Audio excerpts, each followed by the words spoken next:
видишь, дрон летит. Видишь, что это такое? Блядь!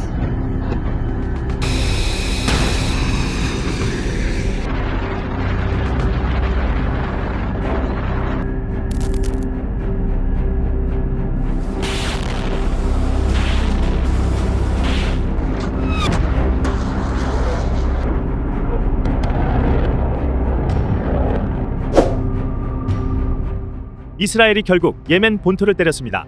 후티 반군이 관할하는 도시이자 최대 물류 항구로 경제 근거지이기도 한 예멘 호데이다를 향해 출격하는 5세대 스텔스 전투기 F-35. 공격받은 호데이다 항구는 그야말로 지옥처럼 변해버렸고 커다란 불길과 연기는 중동 전역에서 관측이 가능할 정도였습니다. 이스라엘은 하마스, 헤즈볼라에 이어 예멘 후티 반군까지 3년 전쟁에 나설 기세를 보이고 있습니다. 지난해 10월 가자지구에서 팔레스타인 무장정파 하마스 말살을 목표로 전면전을 시작한 이후 10개월.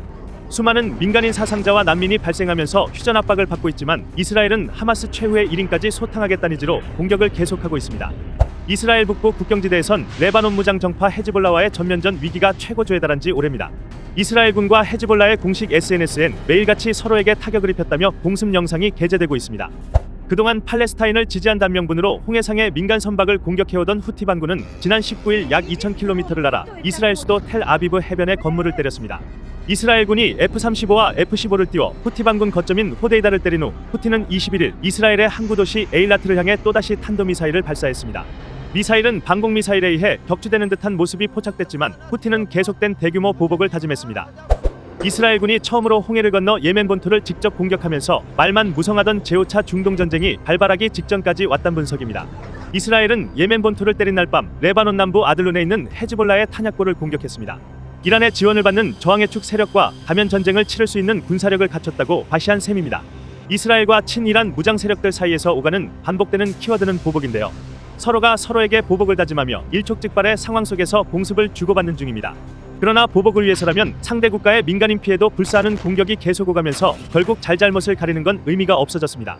종교적 정치적 이념이 뒤섞여 명분 없는 중동 전쟁으로 돌입하는 건 아닌지 국제사회의 우려가 커지는 상황이죠. 이런 가운데 러시아가 후티 반군에 대한 미사일을 공급할 수도 있다는 보도가 나와 이스라엘이 긴장하고 있습니다.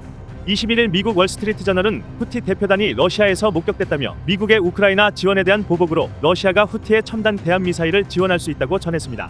후티는 현재 이란이 제공한 탄도 순항미사일과 공격용 드론, 자폭형 해상 드론 등을 보유하면서 강력한 대함 능력을 구축하고 있는데요.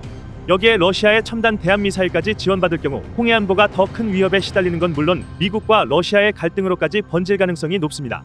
영국 매체 미드리스트 아이는 미국은 사우디 등 제3국을 중개자로 활용해 러시아의 무기 수출을 단념시키길 바라고 있다고 전했습니다. 후티 반군이 이스라엘을 향한 직접 공격에 나선 것을 두고 이란이 지난 4월 주장한 계속된 보복을 위해 기획한 것이란 해석도 있습니다. 저항의 축의 본체라고 할 수 있는 이란이 한 발짝 뒤에서 추종 세력들의 장기적 보복 행위를 부추기는 동시에 사전에 세밀하게 조율했을 수 있다는 건데요. 베냐민 네타냐후 이스라엘 총리는 20일 연설에서 후티 반군은 하마스와 헤즈볼라처럼 이란의 악의 축에서 필수 요소라고 언급하기도 했습니다. 이란 외무부는 21일 모든 전선에서 시오니즘 정권을 기꺼이 맞대응하겠다고 받아쳤습니다. 결국 후티 반군의 공격이 이란이 기획한 것이라면 이스라엘은 강력한 군사력을 갖춘 친이란 세력 3개를 한꺼번에 상대해야 하는 동시에 이란까지도 신경 써야 하는 상황에 놓이게 됐습니다.